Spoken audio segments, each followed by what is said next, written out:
এই ফজিলত থেকে বাদ দেওয়া যাবে না। তবে চুরি করতে কই যাব? মানুষের বাড়ি গেলে ধরা খাইলে তো বিনা বিসমিল্লাহ ছাড়া সমানে চলবে না। এমন জায়গায় যাব যেখানে ধরা খাইলেও জামিনের একটা রাস্তা আছে। কই যাই?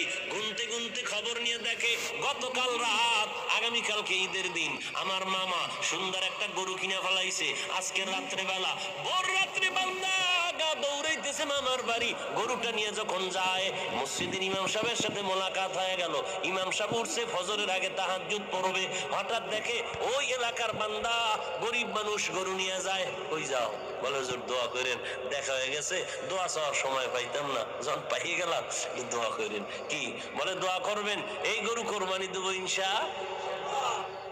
তুমি না গরিব মানুষ, গরু পাইলা কই?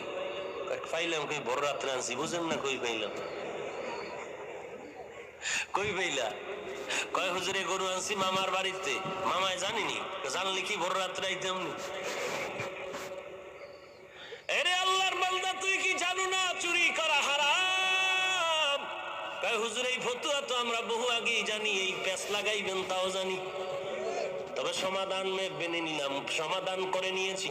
গত জুমায় যে টাটকা বয়ান দিয়েছেন কোরবানির, এত ফজিলতের বয়ান আপনি দিয়েছেন, ওই ফজিলতের বয়ান শুনে পাগল হয়ে গেছি। এবার চিন্তা করলাম, এবার চুরির তো একটা গুনাহ হবে, হিসাব মাইনাস প্লাস করে ফেলেছি। চুরির গুনাহ আর কোরবানির ফজিলত হবে সমান। মাঝখানে গরুর গোশত খামু ফাও। চুরির গুনাহ আর ফজিলত সমান, মাঝখানে গোশত খামু কি ফাও। বুঝেন না কথা?